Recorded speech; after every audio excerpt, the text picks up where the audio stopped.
One thing I've learned, if you don't hold their feet to the fire, everybody gets burned.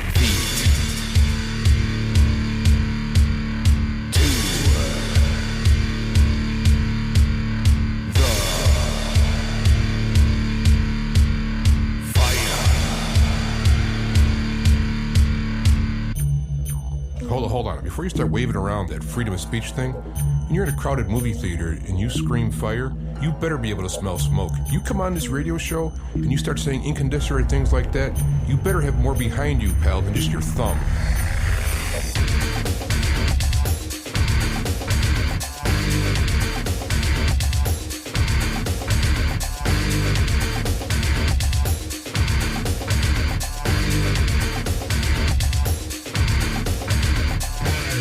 I've been listening to talk radio for years, and one thing I just can't stand is when the host has to, push his way onto people, beat the callers into his way of thinking, extending his ego, or when the callers call in and say something so outrageous and the host lets it go unchallenged.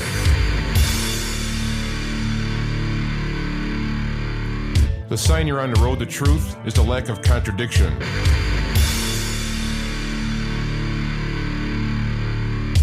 You want to find truth, you just don't simply believe somebody because of their authority or their degree, or you listen to what they say, you test it against reality, and you hold their feet to the fire.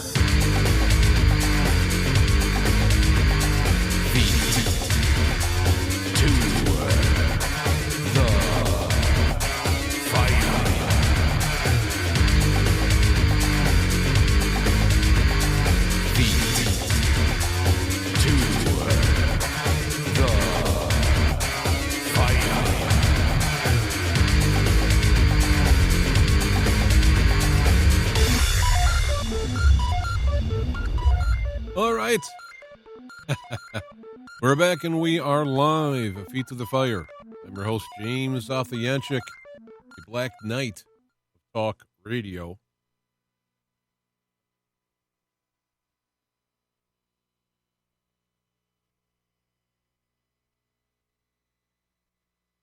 All right, that's better. Here we go. It's been a few weeks. I am sitting at the mic and I am talking to you live via Spreaker, which will be translated over to YouTube when this is done. Bruce McDonald is on the chat room. And hello to Bruce. Shane is here as well. This is Spreaker, I think, is a pretty good deal. When I started this back in 2003, we'll be doing a lot of some history here as well as commentary on what's going on. It was pretty difficult to do your own radio show. There was one system out there that was Live 365 that allowed you to use a web kind of an interface. But I used to broadcast through Winamp, which was the granddaddy. They invented the whole idea of internet radio. And then used Sam Broadcast and other things throughout the years. But it was work back then to actually configure this stuff. I mean, there was no way to get people to talk on the air because back in the day, the operating system would only allow you to record one thing at a time, which meant the broadcast was the, quote, recording. So somebody wanted to talk, how would they talk on there? And I came up with the idea of using separate computers because my audio training was through a soundboard, which you have probably seen pictures of it. Various boards have had over the years. So I took all these signals, mixed them into the board, put that into the computer, had my microphone in the board, have multiple mics so people would be here, and I was able to have Yahoo voice chat system where I was able to use that to bring in guests. Plus, I have a good old-fashioned phone interface that used to be used on another radio station that I picked up. So, you had to kind of know something to do it at the time. Now it's all point-click. I mean, I'm on the Spreaker system now. You plug a mic in, you pick your sound card, zip, beep, bop, and you're booing. So it was a little tougher then, which thinned out the crowd. Just like back in the days of 3 networks, if you had a TV show on there, you had to go through the gatekeepers. And a lot of times it kept out stuff that perhaps would have been nice, but It also kept out just sheer volume. So now we have on the internet, we have just a complete overload of volume of millions of people, which it's a good thing. It's a good thing. Anybody could talk to any, the reach, as they say in the radio business, is the world, which I think Billy Graham was the first guy to do a worldwide live broadcast. And now I'm doing one. So there is good to that. Now anybody can do anything, anywhere. And there's a little gatekeeping going on, at least in the broadcasting of it. If you have your own server and you have your own system, there is some gatekeeping going on in the systems, broadcast, YouTube, and so forth. And so that's another whole issue, I guess. But anyway, the Spreaker is pretty nice because it has it all set up. It works simultaneously with the video when I do a video cast. So that's nice, too. Plus, when I'm done broadcasting, it automatically send it over to the YouTube. But it was the Wild West back in the day. 2003, I started doing the show because Art Bell retired. Actually, it's for the second time. I think it was the second time. Yeah.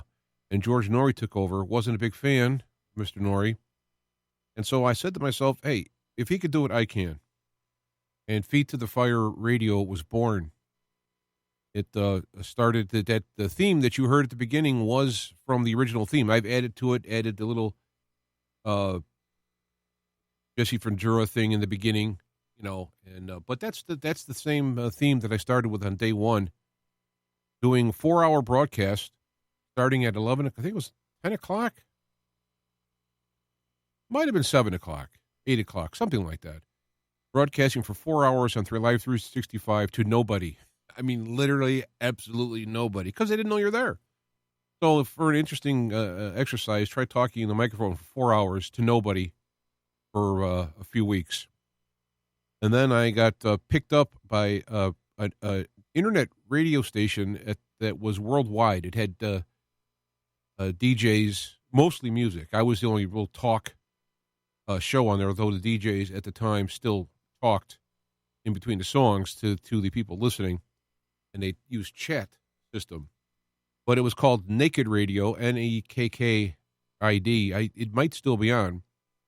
And the principle was that it was uncensored. And I mean, it was uncensored.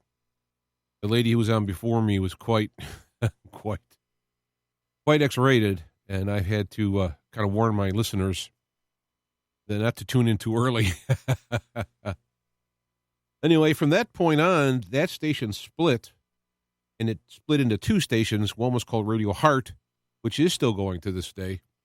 And another one was Naked Radio. I was at Radio Heart for quite a while until Lou Gentili wanted me to be on his satellite network. Before then, though, two major stepping stones was I had Nancy Leader on the show, which was of Planet X fame. Now, this is after the proposed Planet X visit, which didn't happen. But when I had her on the show, it was in November, I believe, of 2013, I think it was, because I think it was May 2013 was the Planet X visit. And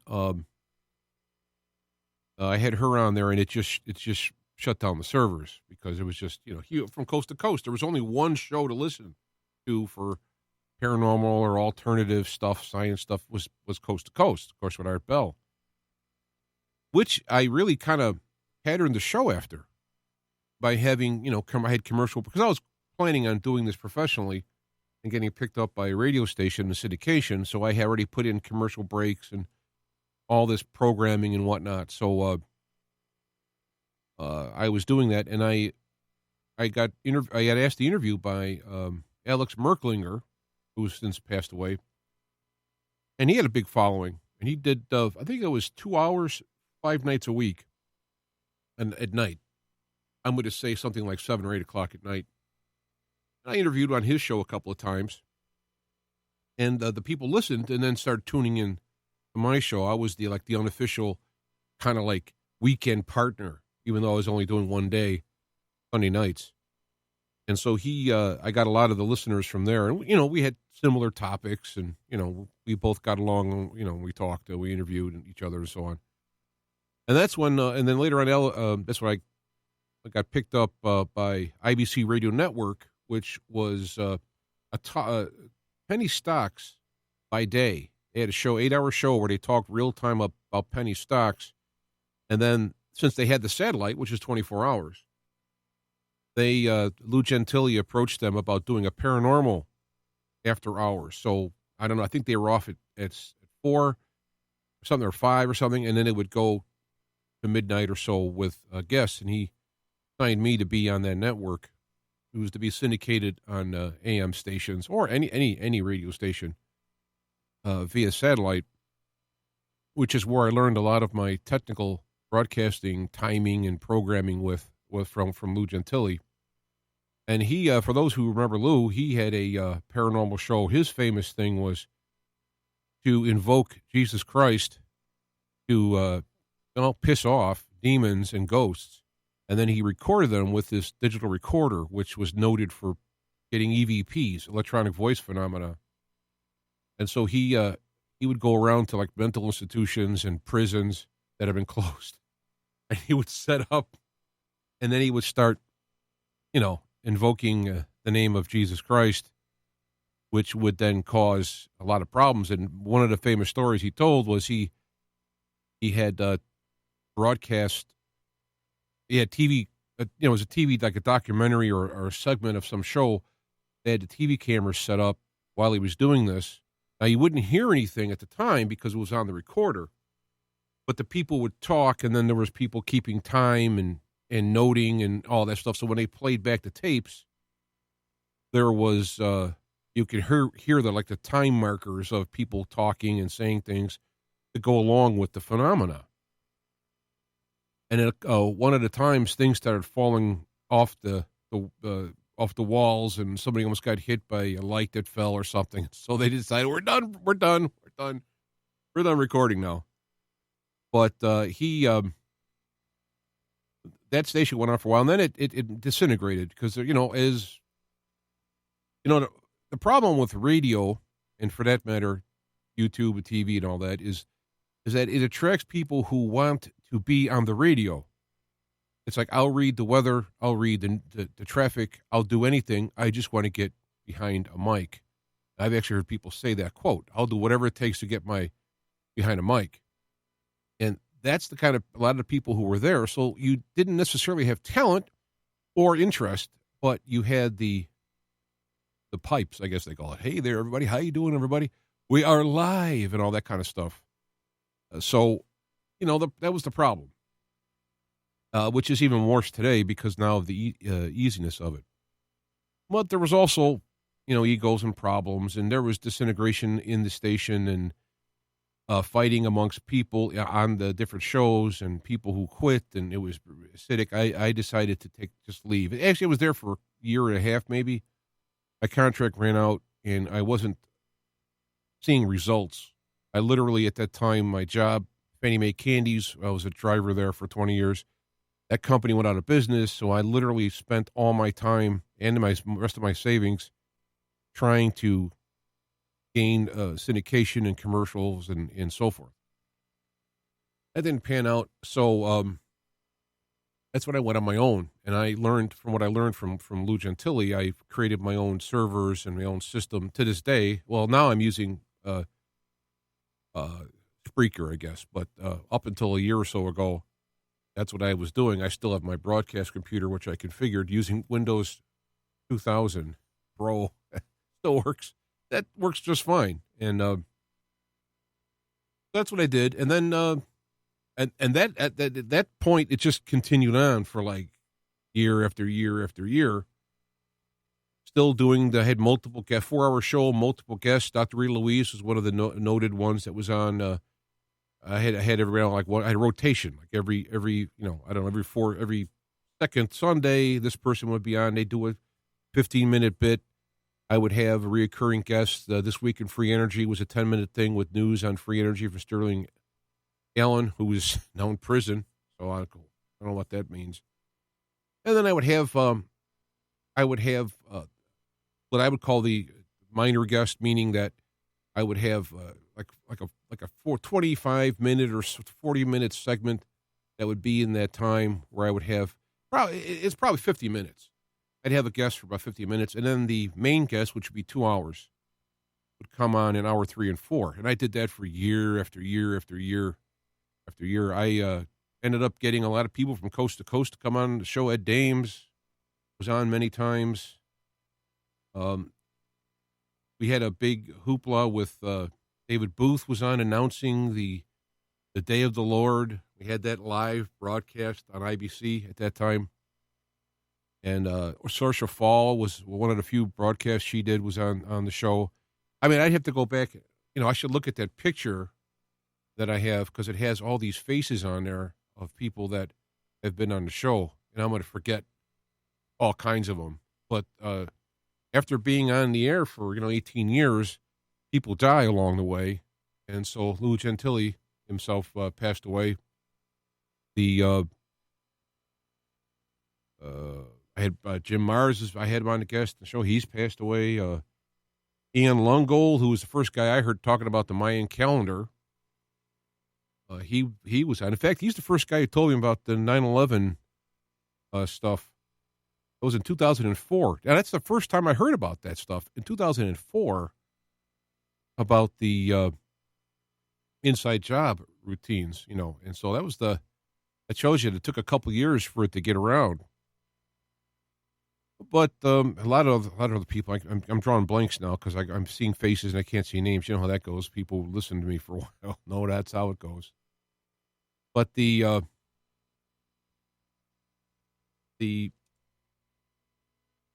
people along the way have passed away, and it's kind of interesting. I've had even musical people on. John Kay from Steppenwolf. We talked more of the politics of the 68 versus the Bush years. And had a couple of other musicians on it. I can't think of his name now. He was in the Grateful Dead at first, and he left, and then he was in now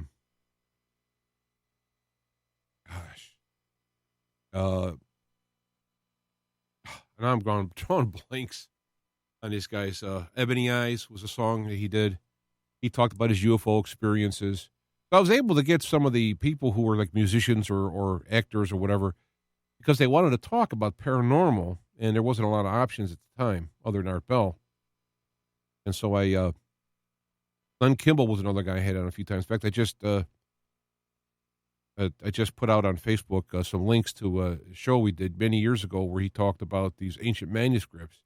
Kind of sad because he had a zillion manuscripts online and a lot of audio material on his website, Ancient Manuscripts, which is now gone. It's just gone.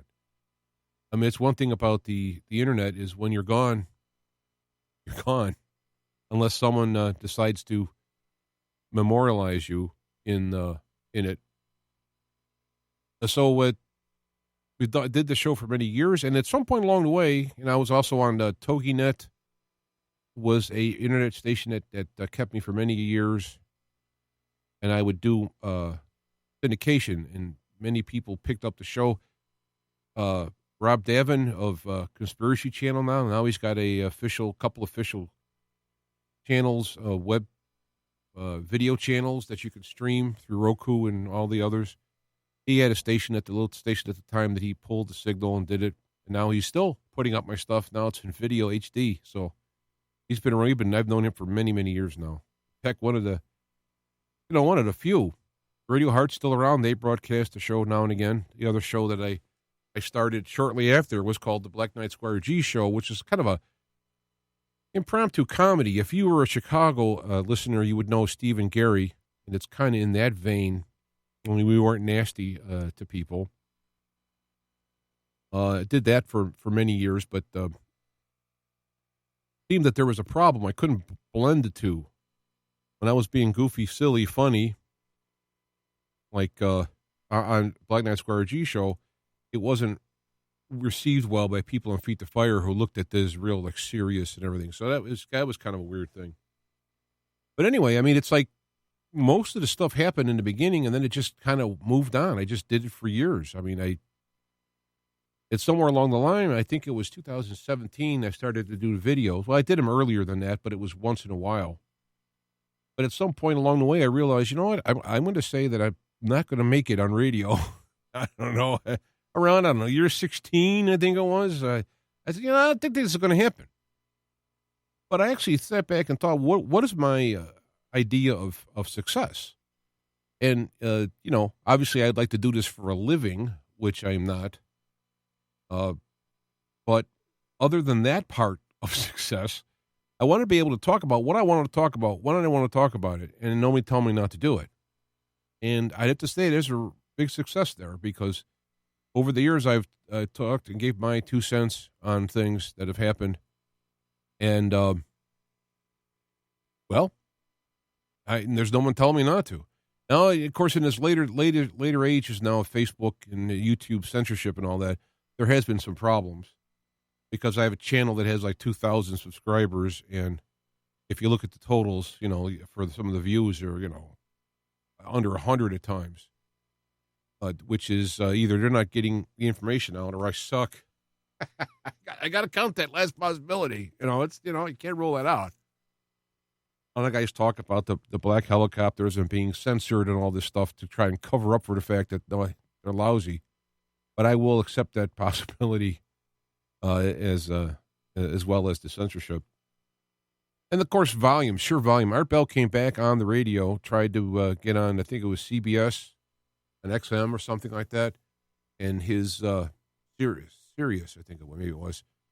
And his ratings weren't that great and tried to excuse it on things. But what it really comes down to is that the sheer volume of people doing shows in the paranormal or alternative information or news or whatever is so huge that even an Art Bell who invented the whole thing, who had 500 stations within 1 year sign on to his broadcast, which is like, history making, even he couldn't do it. And it's coming down to that. Now there's another phenomenon that's happened, which is very disheartening, is the echo chamber phenomena. And people often criticize, and rightfully so, CNN and MSNBC and others for having this echo chamber with one another.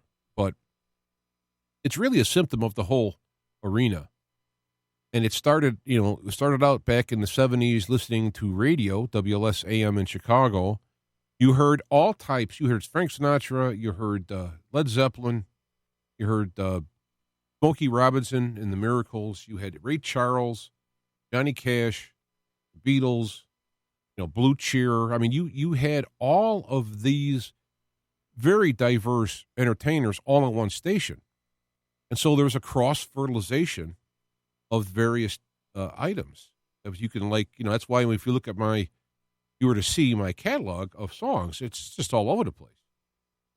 But now it's somewhere along the way, it got sterile. So now you have a subgenre of subgenres of subgenres that you can have a station that plays nothing but this one subgenre all the time and nothing else. You don't see any diversity, any kind of, hey, that's a new thing. I didn't hear that, or what's that? Well, that's just to show you what's going on in the information area, is people want to hear stuff that's going to back up their own belief system, whatever they think is really happening out there. I mean, people point out the problems with global warming as not being real, science real, and it's true. If you really look at the science and how things have been come out now, things have been fixed. Yeah, it's an ideological reason, and there are reasons for it. But Planet X or Flat Earth or any kind of thing, you're going to have entire stations and channels geared to that, and it's like you're preaching it all over and over and over again, and people are reinforcing it. And it's a phenomena that when you create a fictional reality, it has to be reinforced. See, reality stands there by itself. It doesn't need to be reinforced. When something is real, it's there whether you see it or not. Whether it could be, there's minerals in the earth that have been there for billions of years and then they're found. Well, they're no less real before they're found, or more real after being found. Reality is, God said, "I am," because it's reality. He's a reality. It's the structure of the universe is. But when you have a fiction that you have to create, it has to be upheld. You have to constantly feed it. And this is where you get the echo chambers to keep it going, So if somebody was to come on, and like I did, at one point I was interested in Planet X. I didn't think it didn't exist. I was interested in it, and I looked for it, and I had everybody who ever uttered the word Planet X was on Feet to the Fire radio throughout the years, to the point where nobody would come on again. Because I didn't have people on to nail them. I had them on to give me their story, the rationale, the proof for it. Back up the claim that Planet X is real. And I'm talking about the Nibiru, Anunnaki, that, not Planet X, meaning some body that flies out of somewhere and passing us. And, that's a real. That has happened in the past. That's what comets are. Those things are real, but they have this Planet X Nibiru thing. So I had everybody on. And just listening to their words and their proofs, I would bring up questions that would invalidate areas of their proofs. And so one of the most common was they talk about the flood was being an event that Planet X came by, and it comes by every 6,000 years, so now it's ready to come, but no one really knows when it was. You have hundreds of years to thousands of years leeway in that frame, assuming that you do have a 6,000-year window, that Planet X could come 500 years from now, as well as came 500 years earlier or whatever. It could have went by. We were on the other side of the, So anyway, the point being is that when you have a critical thought analysis of it, not being biased, but just using lack of contradiction, as I put it, I found that the Planet X story does not hold water. It hasn't, and it still this day hasn't, except I stopped asking people to come on and talk about it. And before I stopped asking them, they stopped wanting to be on. And so the same would go with Flat Earth and other things. And so my whole point is, let's talk about anything. And let's have a critically thought out discussion using evidence, but also using the critical logical thinking of lack of contradiction, because reality does not contradict. If you find a contradiction, your suppositions are incorrect, and you have to relook at how you got there. So, that's what I want to do. Now, the problem is that's not wanted these days, because it's, again, an echo chamber. You want people, if you want to have a show that talks about Flat Earth, promoting it and preaching it, you will have a following of Flat Earth people. I don't know what that number is, but you will do this. And the best example now, if I can go into politics, is Trump versus anti-Trump. I mean, you have millions of people in each one of those camps. So as soon as you have a pro-Trump situation, you have all the pro-Trump people who find you will be there, or anti. Whereas you can't actually look at stuff independently and come up with commentary on it, because if it's against the topic, you will lose those listeners. And that's what you have to do. Well, that's not what I do. I mean, again, people might not listen because I suck. That's always going to be a possibility. I mean, really. But also knows is that if you're going to talk about something on the show, I'm just not going to let it pass because I like you. Or if there's a problem, I'm going to say, well, what about this? And again, if it's real and if the person has done their own research on it, they will be able to answer that question. Now, in the event I've happened to come up with something that person never thought of, and if they're honest about it, they'll go like, that's a good point. I'll have to look into that. And I've had guests do that, which has been impressive to me. And I've had guests show me where I was wrong. Okay, good point. I never thought about that. That's the whole point of having this stuff. It's the point of getting out of the mainstream, getting out of the broadcast gatekeeping system. We could talk about anything honestly and respectfully, openly, using critical thinking, using evidence, using lack of contradiction, being open to theories that fit what known evidence there is. And using those theories and the known evidence, you can kind of project out and test it. I mean, it's kind of fun, if you ask me. And that was the whole point of this. And it's now it's come to the point where you have to pick your lane. And not only do you have to stay in your lane, you're going to have to make your lane controversial. And you got to make it breaking news. You got to make it bombshell. You got to be, oh my God, it's the end of the planet. Whether it's the end of the planet for global warming or it's the end of the planet from communist takeover, it's all of it is, oh my God, this could be the most important broadcast I've ever done, you know. And the problem with that is, what do you do tomorrow? What about next week? It's always got to be bigger and more. And oh my goodness, and any minute now, they're going to start arrests. Or any minute now, Trump is going to be thrown out of office. Any minute now, all these things are going to happen. And people are now at the edge of the any minute, waiting for everything from the bank crashing to Trump being thrown out to Epstein information coming out and people being arrested in the coup or being arrested for child trafficking or all this stuff is right there at the end. Oh, my God, did he know? Ah! You know, it's like, oh, hold it, back off. I can't deal with this. I cannot deal with this. And to top it off, I haven't been on the air for a while because I've had all kinds of catastrophic stuff happening in my life. Now, I'm kind of embarrassed in the lack of faith because things have turned out. I can see now that actually it will be better now than prior to the catastrophes. So it was actually an improvement, a net gain. And so I look back at it and I go like, I had my doubts. Well, here's where my doubts are. My doubts are found in the blessed are the poor in spirit, right?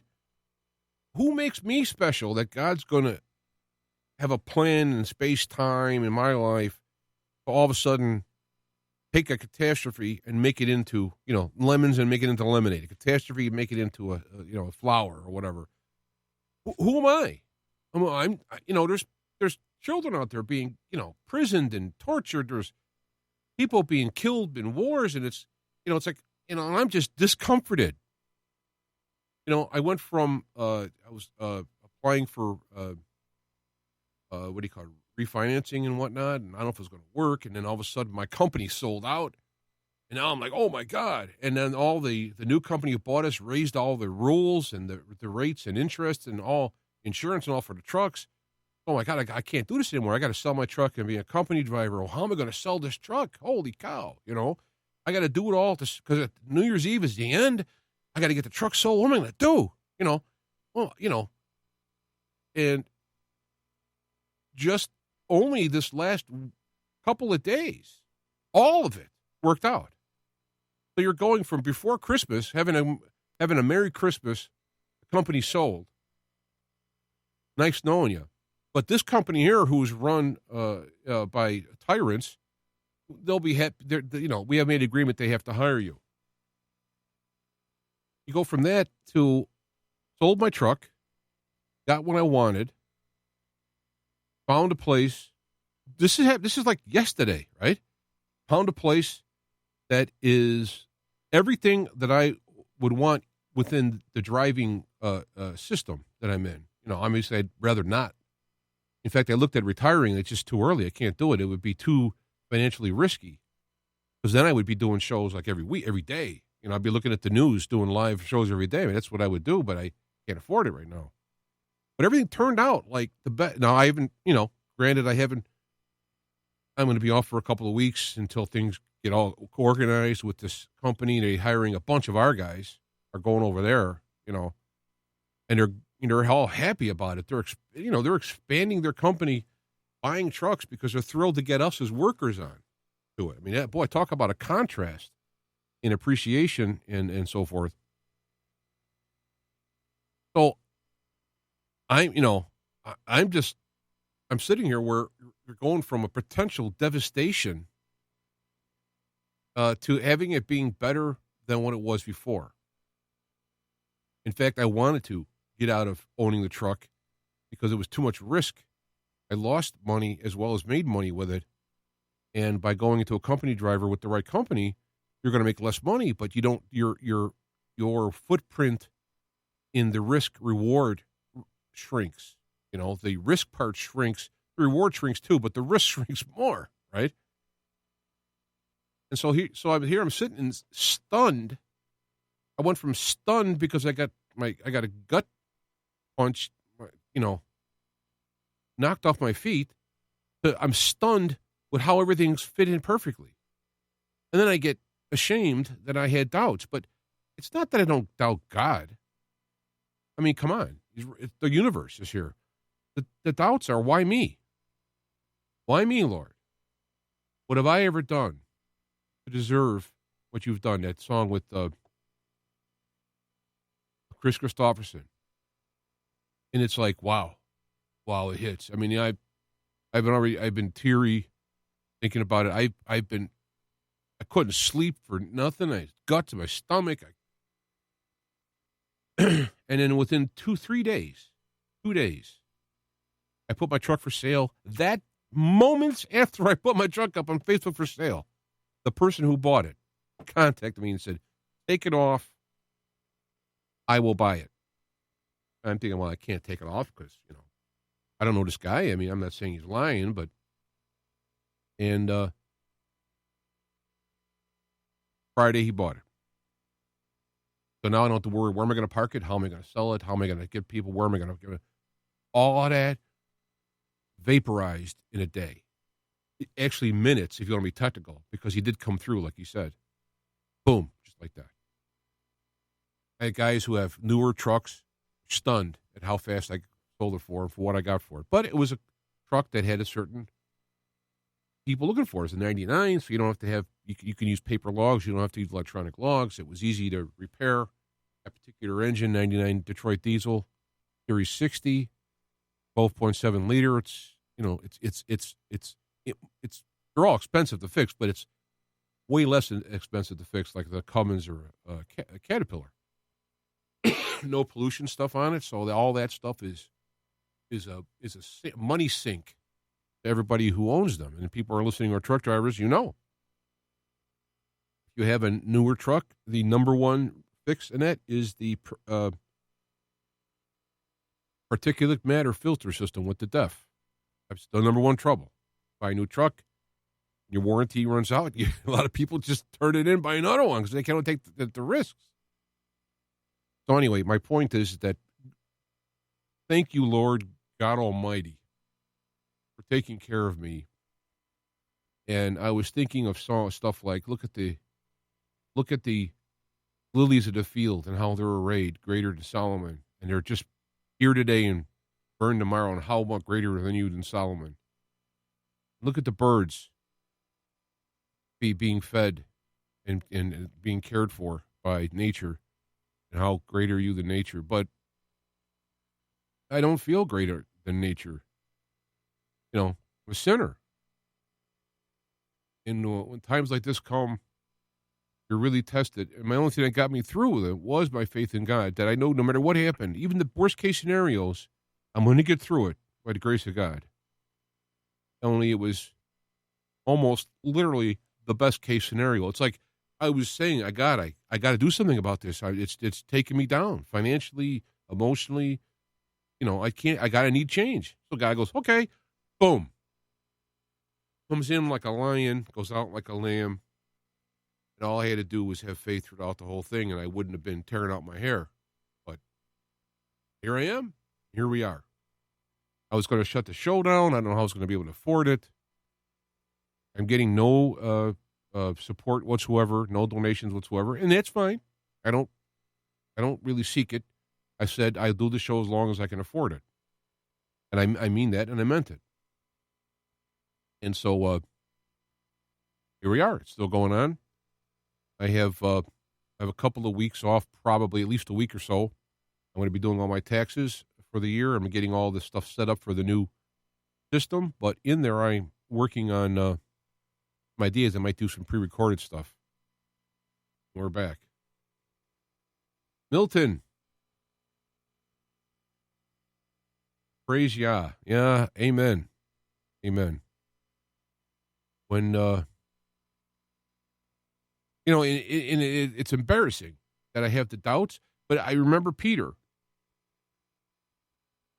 I'm going to get teary now because the story really gets to me. Peter sees Jesus on the water. And he says, "If it's you, Lord, bid me to come out to you." He says, "Yeah." Now this guy goes out of the boat and steps on the water. He steps on the water and walks out to Jesus. Nobody else did. Nobody else thought that. What, are you crazy? Holy cow, look at, no one said it. Peter had the faith to say that and do it. And then he looked around and saw the waves.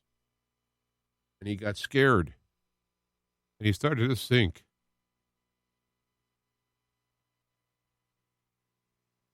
And he said to Jesus, "Help me."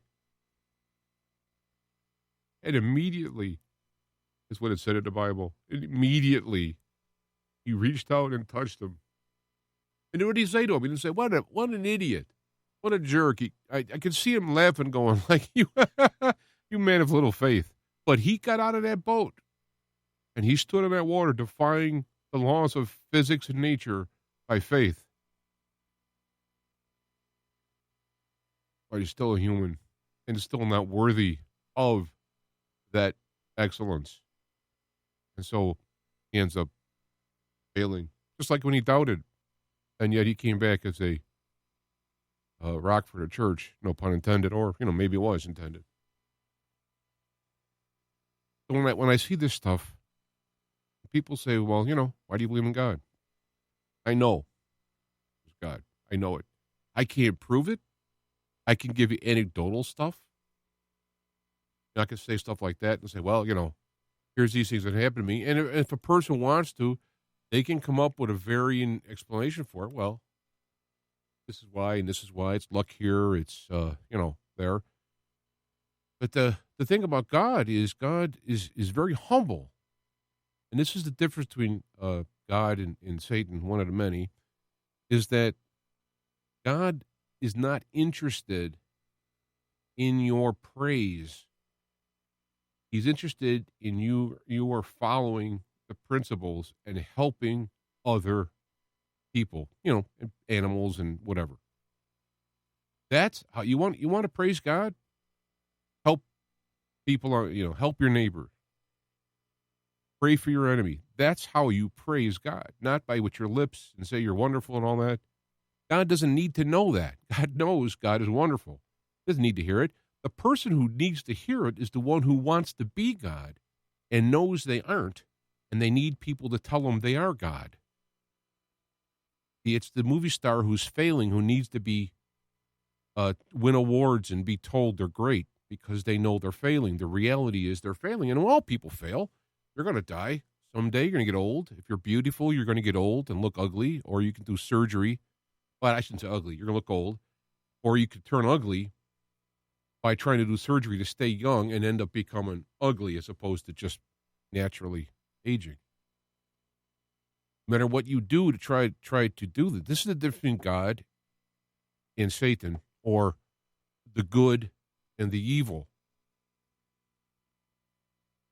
And it works out that way. When you see it for what it is, you can age gracefully, realize that beauty is skin deep, and your soul is what lives on and shines on in a beauty undescribable by our own eyes and our own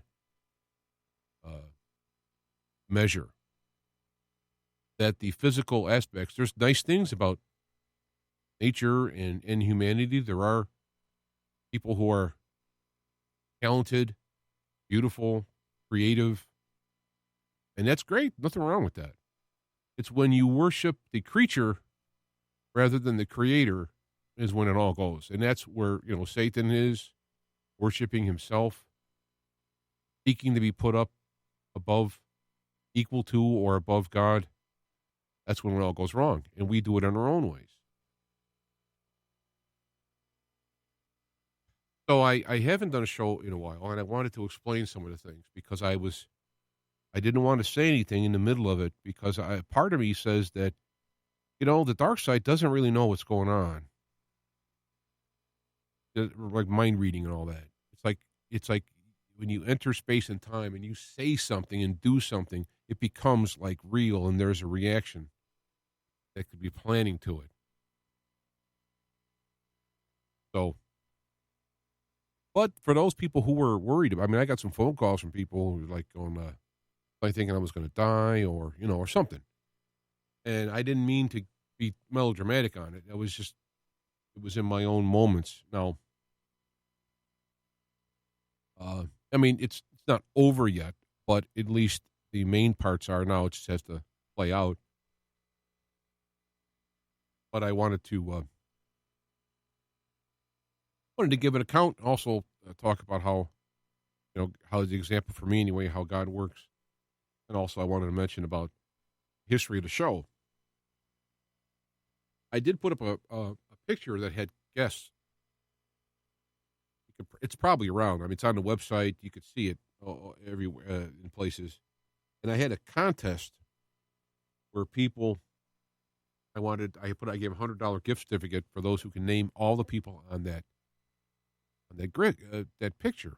And I'm thinking, I don't think anybody can, because I had some pretty odd people. For example, Saoirse Fall, right? She's been in there's like 2 pictures of her on the internet. Now, how do you find it? I don't know. I don't know if there's a search program where you can do an image search by image. Maybe, I don't know. But it's also possible that the composite in the metadata, had the names of the pictures that are composed in the metadata. So, because somebody got it exactly 100% right. There's people on there that no one would know except me. And I'm on the show, kind of ringers. And I even said that I'll do a runner-up. I think it was $50 for somebody who names the most of them. I wasn't, But nope, somebody got every single one of them. Okay, well, I gave them the gift certificate, but it was like, I think they cheated. I don't believe someone got them all.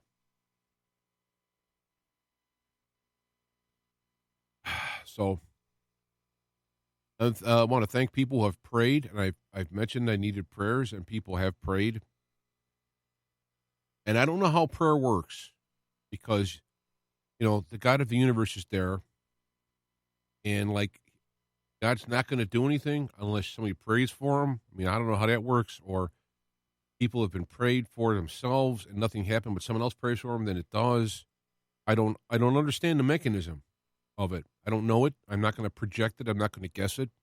I just know that prayer works. And when people need something and they ask others to pray for them, and they do, there's something in that mechanism. Because God is playing chess, let's say, with pieces that have their own movements. And yet he still could allow those people to make their own movements without manipulating them, and yet somehow still move the situation so that they eventually make either better or right choices. And they're still doing it on their own, and they're not being manipulated. It's I guess they're being educated, become spiritually educated and aware, so that they make better choices, or when they make a bad one, they learn from it. There's some kind of mechanism inside there. But when God enters space and time and changes the physical board, let's say, I think that's pretty rare.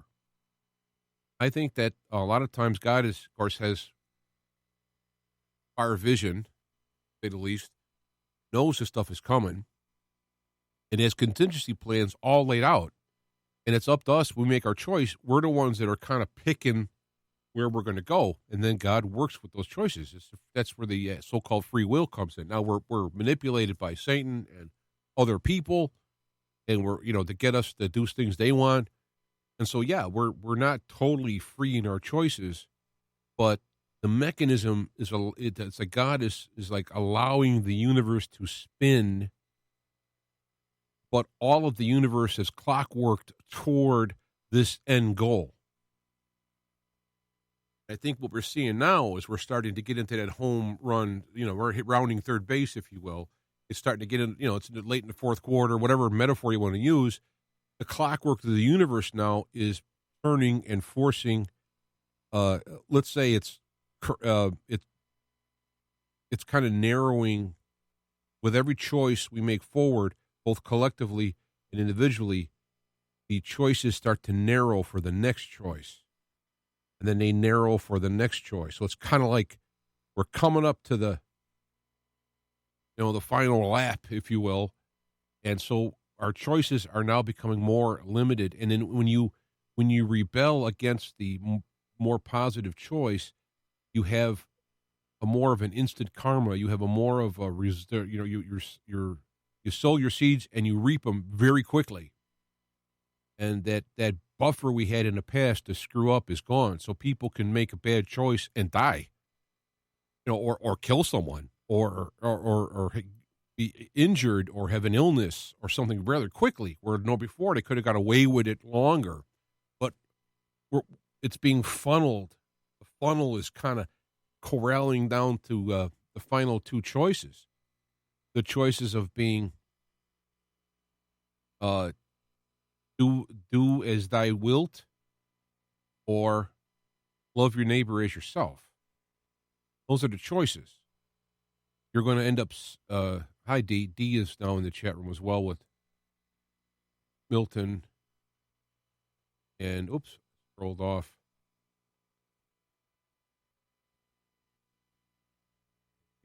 Oh, how do I do this?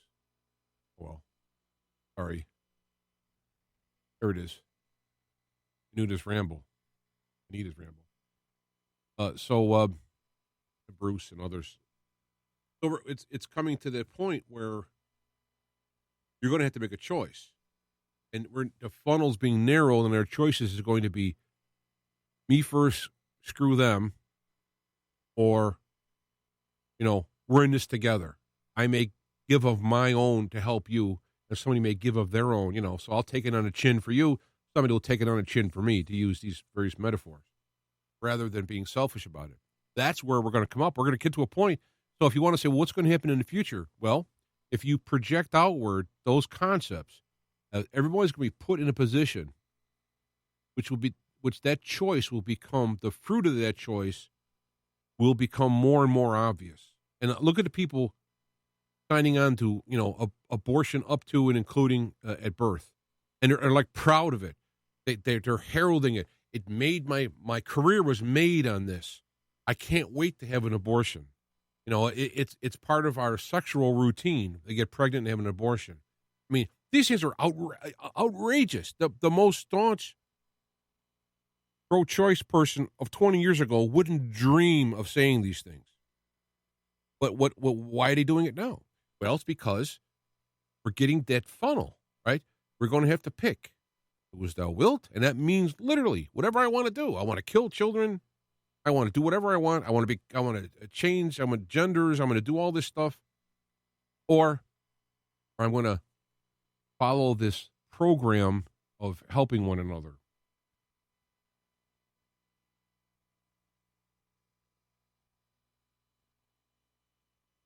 So it ends up where, if you want to say, well, what's going to happen? Project that formula forward in whatever you're looking at, and you can get some ideas. It's going to get worse with this whole Trump thing. They're going to get worse in trying to get rid of guns and get rid of all this stuff. It's going to get worse. This is why I'm so unhappy about the Q movement, is because people are just sitting there going like, no, it'll be fine. Just trust the faith. Now, it might be fine. There's a battle here coming up. There's a giant battle between good and evil, between do as thou wilt and helping one another. That's the battle that we're facing right now.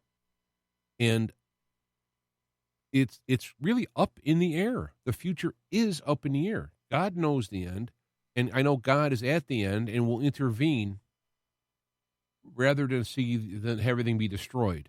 I mean, that's what I see. But we have tomorrow, there's going to be a Second Amendment rally in Virginia where they've just turned all blue, as they say, and they want to get rid of AR-15s and move on to all automatic weapons and eventually all weapons. And so now they're going to have a rally there. President Trump is going to have a rally there.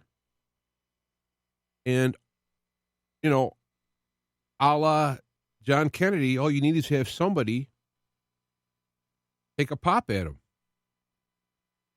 You know, and then, there's already talk, state senators are in Virginia are saying it's a setup.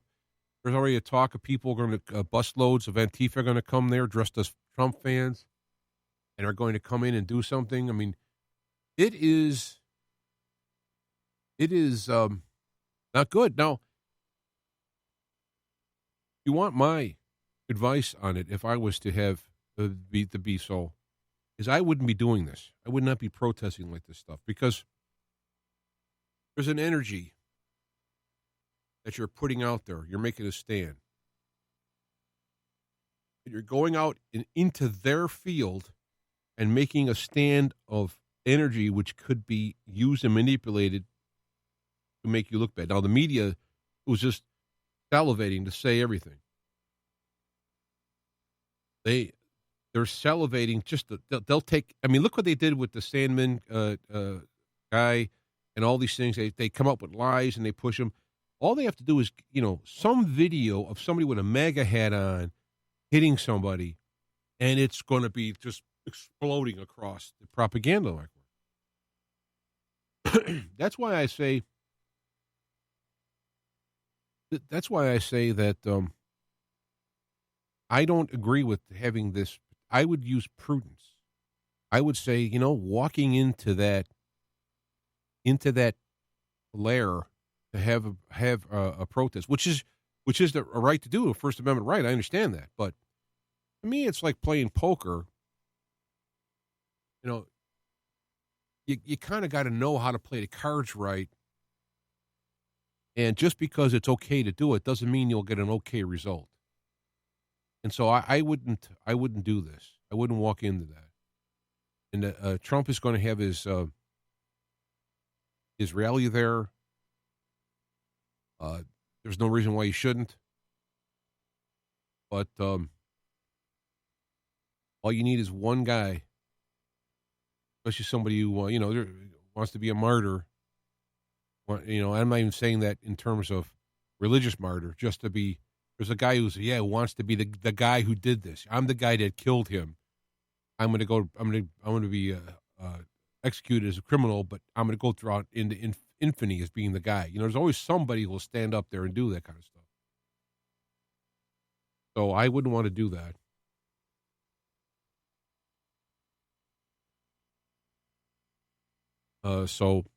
And the thing you have to know about the other side is there is no losing. It's not an ego loss. It's not like they can't take it ego-wise. The stakes are so high that if they lose, they're exposed as child traffickers, murderers, corruption. Look at the stuff coming out about the Bidens. There's so much meat on the bone, and yet they're turning away from it. So the idea is that there is no losing for them. And the problem with being the good guys is that what the good guys will do in this battle, they don't have the same callous, cold, psychopathic, lizard brain, cold-blooded resolve that evil does. I mean, evil will blow up the earth into complete cinders, including themselves, rather than lose it. Let's put it that way. Scorched earth. If I can't have it, nobody can have it. Now, the good will never do that. So this is where I think God steps in at some point. That doesn't mean I'll live to see it, and it doesn't mean it'll be pretty. I mean, it's going to be bad. When God steps in space-time, it's like, okay, it's a merciful gesture because what is being prevented is utter annihilation of everything. So that's why I think it's really kind of a foolish thing to do what they're doing. And to take that negative energy and and I mean negative, I mean aggressive energy, and throw it out, and then you're putting that energy into the mix, and the necromancers and the magicians and all that can take that energy and use it and whip it back. So that's why I think, those who live by the sword die by the sword. The idea is that when you step in the arena and do that,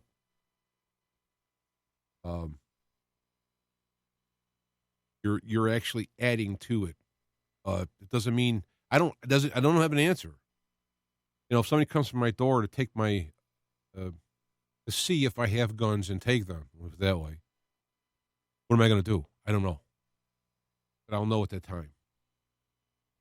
And I'm not ruling out any possibilities.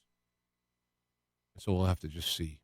This is where following Jesus' words and his advice in his life. Jesus died, right?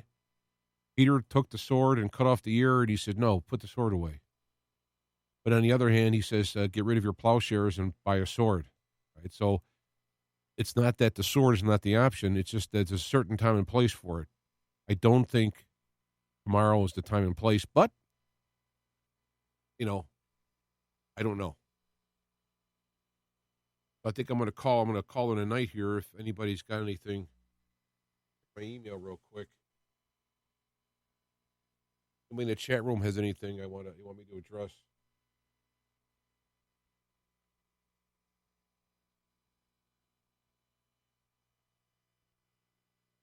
All right. We'll leave it at that.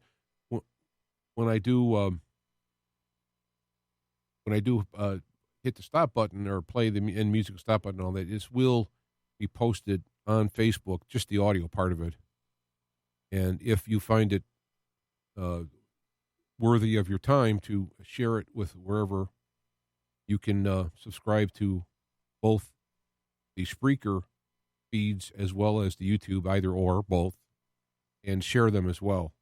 Because I would, I'm doing this for me, and I'm doing it for anybody who's listening who would like it. And so feedback is appreciated, so that I know I'm, it's over. We're a team here. We're a team. I'm sitting behind the mic, but we're a team. And I'm not saying that in some kind of frivolous manner. It's because there's nobody who's out there saying truth and he's the only person, or she's the only person. It's that everybody has a piece of the truth, and we all get together and we got a bigger piece of the truth, and we all help one another along that way. So, yeah, I'd say Shane is saying, God bless us, guide us all, especially those in Virginia tomorrow. I just pray that the people there keep God in their heart and Jesus in their mind. So when they do stuff there, to not let the devil incite them with passions and anger. Because if you give the devil a little anger, think of the Star Wars thing. When you got the Emperor getting Luke all mad. I feel your anger. I feel it, and all that. That is very truth. And it's very difficult. And this is where we learn from Michael, the archangel, when he stood up against Satan, said, may the Lord rebuke you. He didn't take him in his own strength and take him down. He let the Lord rebuke him. He worked in the frame of what God says. So, all right, I'm going to go. God bless you all, and we'll see you soon. This is going to be a very, very tough time in the next few days. Hey, we'll see you.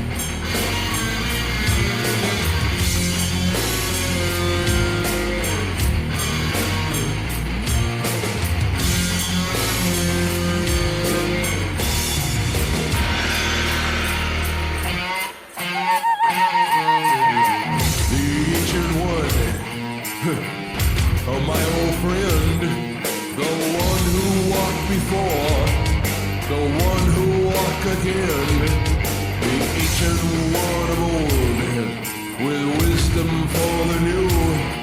Revive our inner sight. Retell your timeless truths. Oh, it's your word.